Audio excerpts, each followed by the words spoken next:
كل دول العالم، لكن الكذب والتدليس غير مقبول، خاصة وأن 12% من مرضى السكري في الجزائر تحولوا إلى فئران تجارب. الجميع سكت إلا النهر لن تسكت عن قول الحقيقة. من جهته اعترف توفيق زعيبط في نقاش ساخن جمعه بالمحامي نجيب بيطام أنه لم يدرس ولم يتحصل أيضا على شهادة دكتوراه من جامعة الطب بجنيف، بعد أن أكد في وقت سابق أنه درس وتحصل على دكتوراه بذات الجامعة. والمحامي نجيب بيطام قال أنه يجب على وزارة التجارة التحقق والتحقيق في الملف الذي أودع لديها. نتابع. صباح الخير. اولا انا ربما نصلح الكلام تاع الاخ بلال، هو اعلامي على اي حال، بصح انا نقول لك الكلام القانوني. انت الان في محل المشتبه فيه وليس المتهم. انت الان نعم. مشتبه فيك، مشتبه يعني في الدبلوم اللي راك جيت به للجزائر وقدمته للوزاره، وزاره الصحه ووزاره التجاره، باش عطاوك الاعتماد وباش تسوق هذا المنتوج. انا سؤال يا اخي، وانا راني محامي لست اعلامي، راني محامي. هل الوزاره اي دبلوم باه نسوق المنتوج؟ انا قدمت للوزاره مزايا المنتوج والمنتوج. لا، حبيت نطرح لك سؤالي فقط، سؤالي برك باش المواطن راهو يتبع فينا درك. وهذا القضيه هذه انا واحد من الناس صدمتني يعني. هل تقر، هل تعترف ام تنكر انك لم تدرس هذا المكلفه بالاعلام في جامعه جنيف؟ تكلمت على الجامعه وليس على كليه الطب، انك لست مسجلا في جامعه جنيف.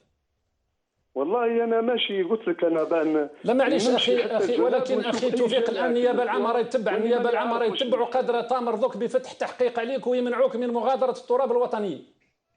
النيابه العامه ذوك راهي تشوف بلغ الى علمها امر مجرم وخطير. انا راني محامي يعني من باب النصح ليك برك. هل تقر وتعترف ام تنكر انك درست في جامعه جنيف وتحصلت على شهاده تخولك باش دير هذا المنتوج؟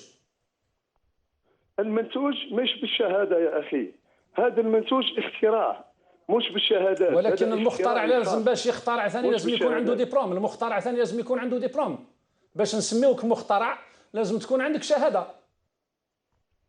هذه في القوانين العالميه كامل هك. نعم. مازال ما جاوبتنيش. هل تنكر ام تقر؟ هل تصرح تقول قريت في جنيف ولا ما قريتش في الجامعه تاع جنيف؟ نعم قريت في جامعه جنيف. نعم. ولكن طيب.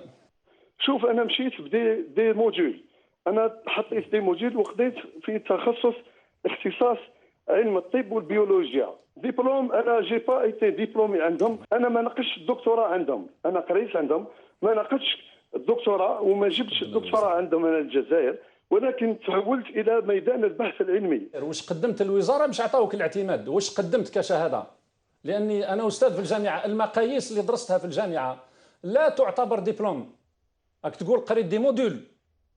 نعم. لي موديول سي با ان دبلوم. قدمت للوزاره، احنا كمخترعين نقدموا البحث لونفردات. ولكن البحث يا اخي لازم تكون عندك مؤهل جامعي باش تكون باحث. اون طونك انفونتور اي شيرشور. شوف سي توفيق، باش تقدم بحث لازم تكون عندك لمده 7 سنوات ونصف وعندي الوثائق اللي تثبت، و7 سنوات ونصف وانا مع صيدال وديفلوبينا لو برودوي سوديرما. لا مع الصيدله انت خدمت في مجموعه، انت خدمت في مجموعه. ولا نهار ولا عمري بالعمر قدمت نفسي على اني طبيب في مستشفى او اي شيء. انا ناقشت وزاودت دراسي، ولكن تخليت على الدراسه ومشيت